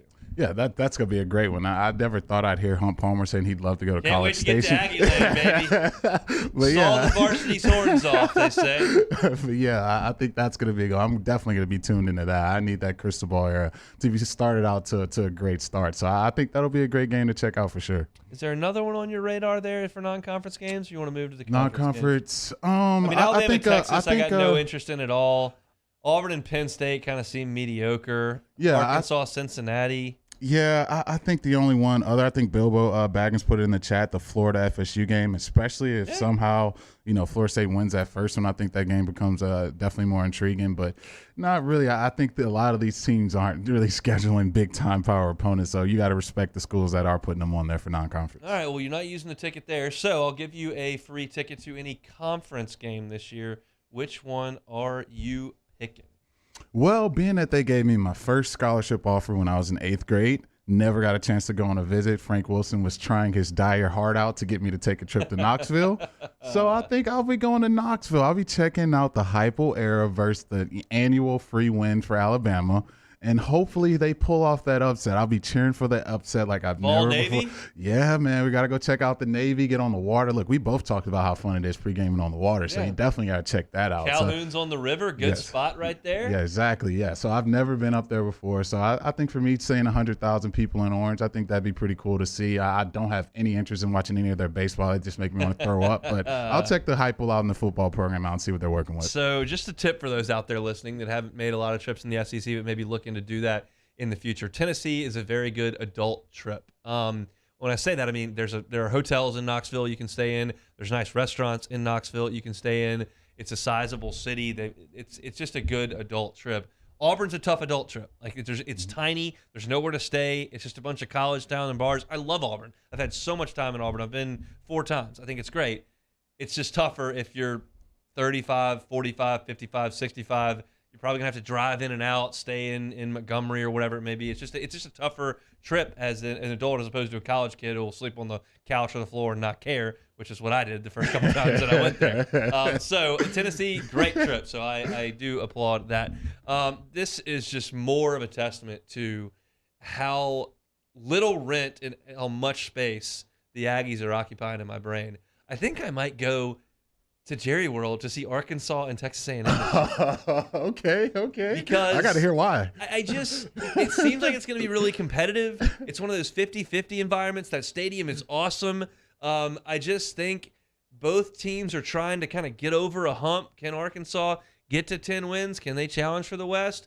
Can Texas A&M, is this the time they're going to decide they're going to try to get to Atlanta? Like, whoever loses that game is not going to Atlanta. Like, it's over. Like, you're going to probably stub your toe another time, and it's not going to work out for you. So I think just the competitive nature of that game, I think those teams are very evenly matched. The stadium's awesome. The environment's probably really good. I'm picking A&M and in Arkansas, so I now got 2 chances to watch Texas A&M lose. Hopefully, it's not like a couple of years ago when I drove down from Shreveport on Memorial Day to watch the Cubs in Houston. They lost. Then I came back to Baton Rouge and flew up to St. Louis for a bachelor party that weekend and watched the Cubs 2 more times in St. Louis. 3 Cubs games, 2 cities, 1 week, 3 losses. So what we can't do is have A&M win both of those games. I'm going to go watch them play Miami in Texas and play Arkansas in Texas.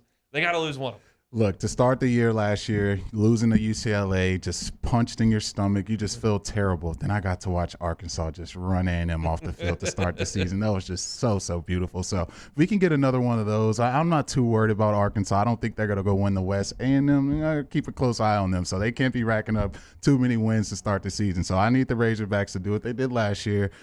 Bump Jumbo down a peg, and try to get that dub. So, Bayou Ford chat buzzing a little bit. Ethan Guidry says the Grove is overrated. I've given my piece on the Grove many times on the air. It's vastly overrated. It has every sort of negative of a tailgate it has. There's no room. It's hard to find people. You can't cook. You got to hide your liquor. There's no band. It's just bad. It's a bad tailgating experience. To me, it does not offer the things that I need in a tailgate. So we've been over that. Then I saw someone else said they'd like to go to Athens. That's E-Goat. So they'd like to go to Georgia. Athens is phenomenal. Yeah, it's got a downtown area of like 6 blocks by 5 blocks. It's just bars, restaurants. If you're older, you get in there Friday night. If you're in your 30s, 40s, 50s, and you can enjoy the town, and then the kids kind of come in at 10:30, 11 o'clock and kind of take over the downtown area. But it's great. It's not great in terms of places to stay. It's not that big.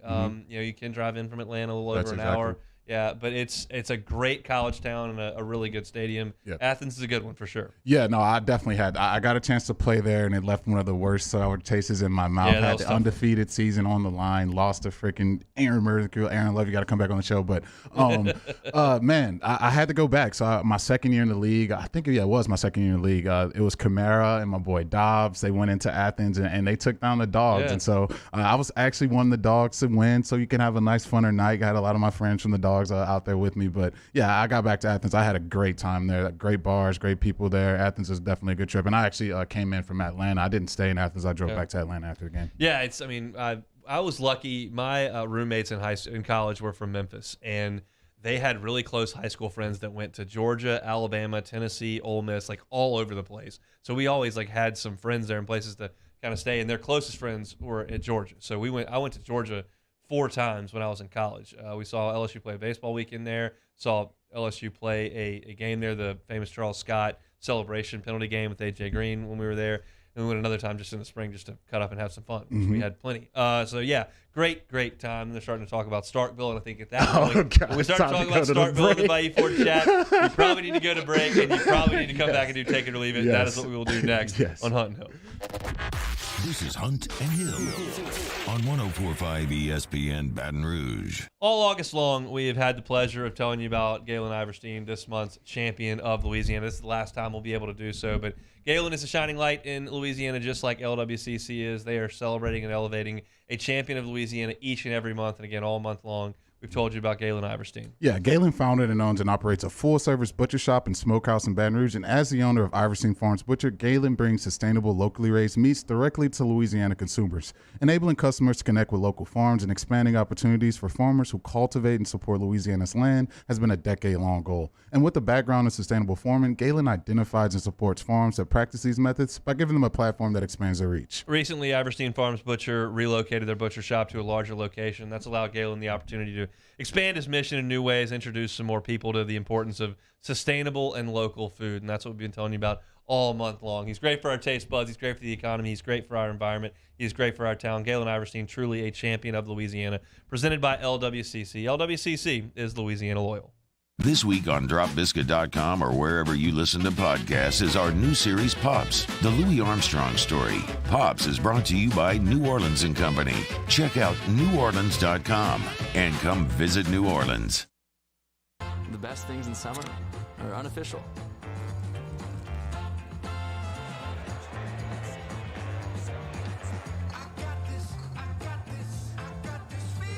Coors Light, the official beer of everything unofficial. Want more customers? Running Bart's marketing can help you get their attention. Imagine your brand's message on a giant LED billboard truck that can't be skipped and is nearly impossible to ignore. Running Boards Marketing is the leader in effective and affordable advertising on digital mobile billboards, which are 2 times more effective than traditional billboards. With a 97% recall rate, you'll leave a lasting impression with your customers. Visit us online at runningboardsmarketing.com so we can drive your message to where the people are. This summer, meet Acura's heroes of performance.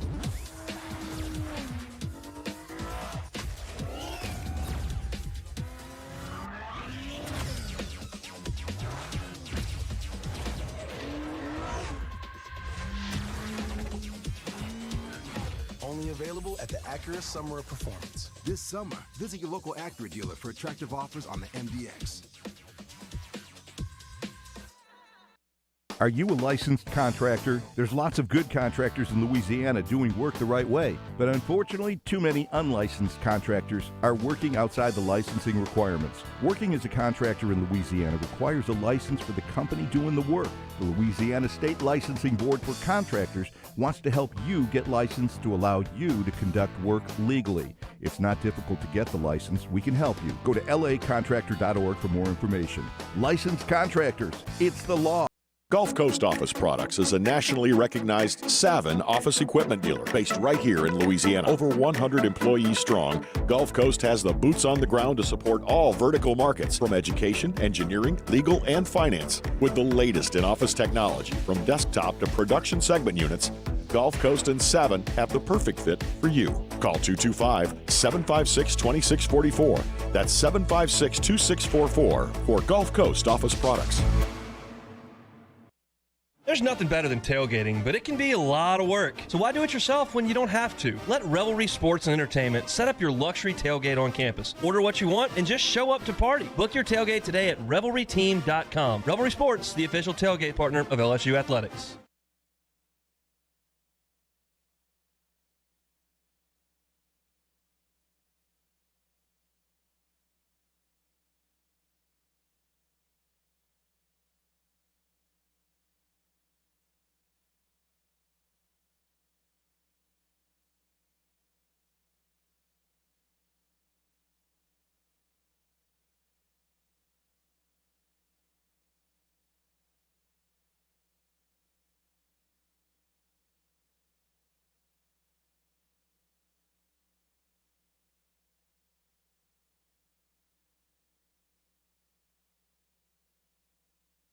On Thursday's OTB, the Backyard Brawl Day, baby. That's right. College football season is officially back for the last back time. Off the bench, 7 to 10 a.m., 104.5 ESPN.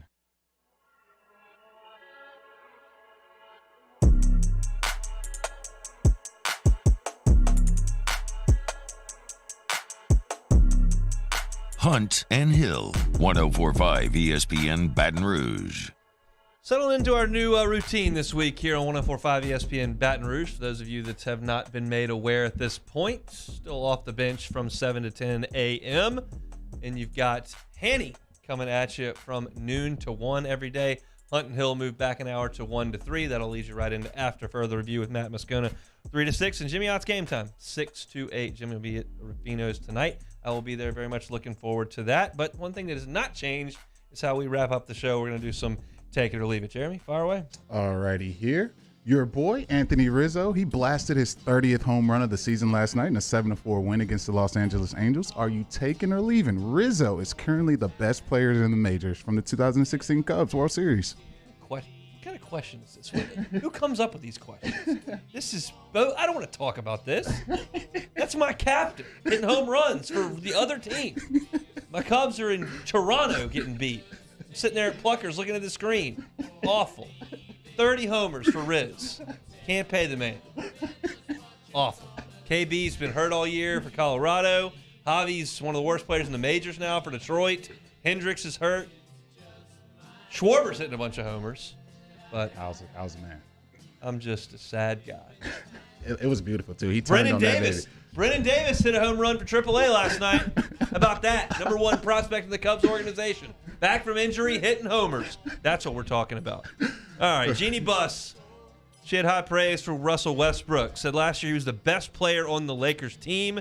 He was consistent all year long.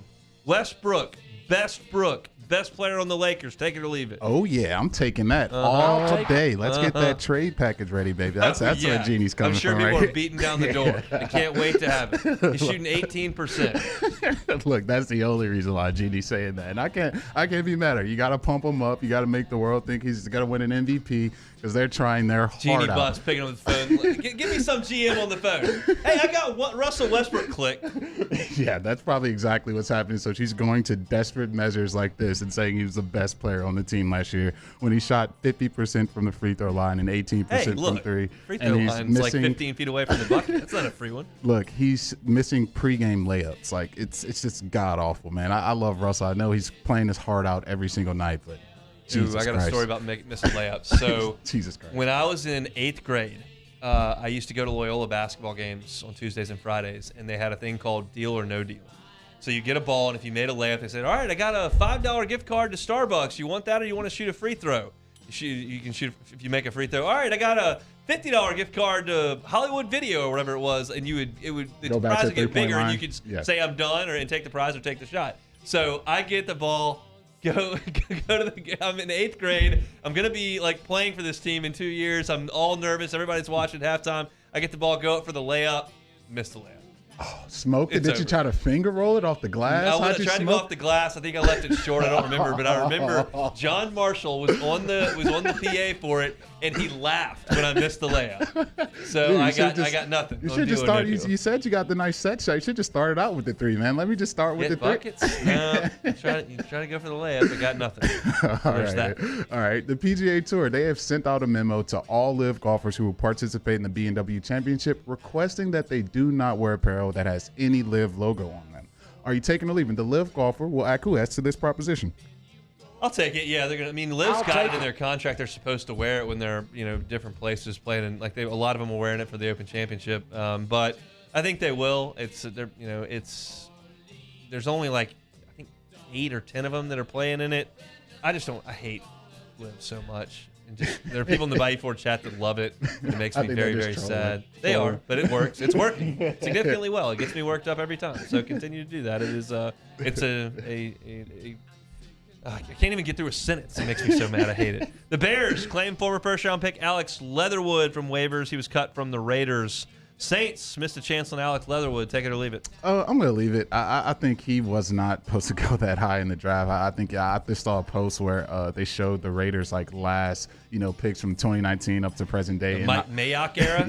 Yeah, not one of those guys. Well, all three of those guys that they drafted in the first round, they didn't pick up any of their options, and then every other pick from second, Cleveland, Farrell. Yeah, I think you can't blame Ruggs on them too much. Well, but, they still drafted him. But yeah, it's just been totally terrible. So I think they knew he had speed when they drafted him. Yeah, they did. He had speed in the car too. So that was the joke.